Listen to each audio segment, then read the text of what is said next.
ఆయన వీరత్వము, శూరత్వము, ఆయన ధైర్యం ఇవాళ ఈ విగ్రహం చూసిన ప్రతి వాడికి స్ఫూర్తినిస్తుంది.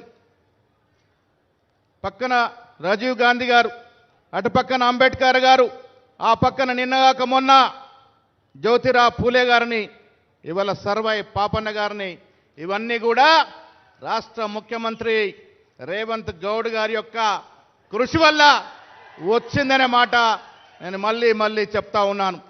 పొన్నం ప్రభాకర్ గారు, నేను, పెద్దలు శ్రీనివాస్ గౌడ్ గారు, మాజీ మంత్రులు అందరం కూడా ట్యాంక్ బండ్ అవతల మేము స్థలం చూస్తే ఒకరోజు రేవంత్ రెడ్డి గారు మమ్మల్ని పిలిచి, సెక్రటేరియట్కి వచ్చిన ప్రతివాడు, హైదరాబాద్కు వచ్చిన ప్రతివాడు సర్వాయి పాపను దర్శనం చేసుకోవాలంటే ఈ స్థలంలో పెట్టండి అని, ఇప్పుడు పెట్టిన స్థలం రాష్ట్ర ముఖ్యమంత్రి రేవంత్ రెడ్డి గారు చూపించిన స్థలం.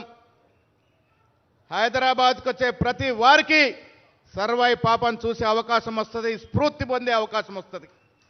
ఇలా విగ్రహాలు పెట్టుకుంటామంటే ప్రతి సంవత్సరం దండలేయడానికి కాదు, సర్వాయి పాపను చూసిన ప్రతిసారి మనలో ఉన్నటువంటి ధైర్యము, శైర్యము, వీరత్వము ముందుకు వస్తుందనే మాట ఈ సందర్భంగా మనవి చేస్తా ఉన్నాను.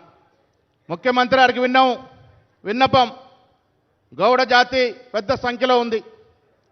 కళ్ళు వృత్తి, మీరైతే విస్కీ బ్రాండీ తాగరు. ముఖ్యమంత్రి గారు మీరైతే విస్కీ బ్రాండీ తాగరు. కళ్ళు తాగండి, కళ్ళు రుచి చూడండి. కళ్ళు అంటే అమృతం. ఈ అమృతం మా బట్టి గారికి తెలుసు, బట్టి గారికి అమృతం రుచి తెలుసు, నీర రుచి తెలుసు. కళ్ళు ఆరోగ్యానికి మంచిది. కళ్ళు వృత్తి కొద్ది ఇబ్బందుల్లో ఉంది. ఒక కన్ను చూడాల్సిన అవసరం ఉంది. వల్ల గ్రామాల్లో కళ్ళు వృత్తి మీద ఆధారపడిన వ్యక్తులు జనం లక్షల్లో ఉన్నారు. ఈ వృత్తిని కాపాడాల్సిన బాధ్యత ఎవరిది? ముఖ్యమంత్రి గారిదే. చిన్న చిత్కర సమస్యలు ఉంటాయి. శస్త్రసఖ్యత పెరిగింది.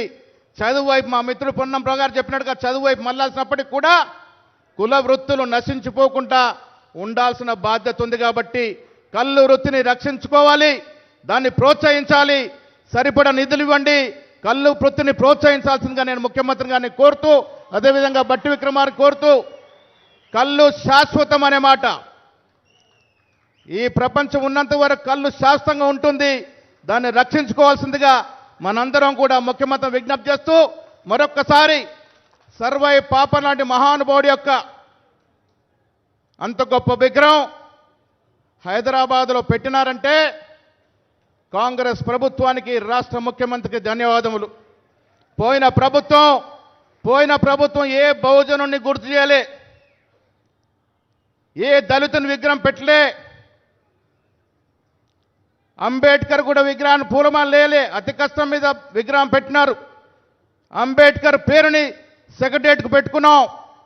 ప్రగతి భవన్ పేరుని జ్యోతిబా ఫులే పేరుగా పెట్టుకున్నాం. ప్రతి బహుజనుని గుర్తు చేస్తూ వారిని చరిత్రలో నిలిచిపోయే విధంగా విగ్రహాలను ప్రతిష్ఠిస్తున్నటువంటి రాష్ట్ర ముఖ్యమంత్రి గారికి మనస్ఫూర్తిగా ధన్యవాదాలు తెలియజేస్తూ మీ అందరి నుండి సెలవు. జై హింద్. ధన్యవాదాలు సార్. బహుజన వైభవంగా ప్రతి సామాన్యుడే మాన్యుడంటూ సామాన్య జన ప్రభావంగా సాగుతున్న సభ పొన్నం సార్. ఇప్పుడు అంటే వేదిక మీద చాలామంది మాట్లాడాలన్నటువంటి ఆలోచన ఉన్నా వర్షం పడుతున్న దృష్ట్యా గౌరవ ముఖ్యమంత్రి గారు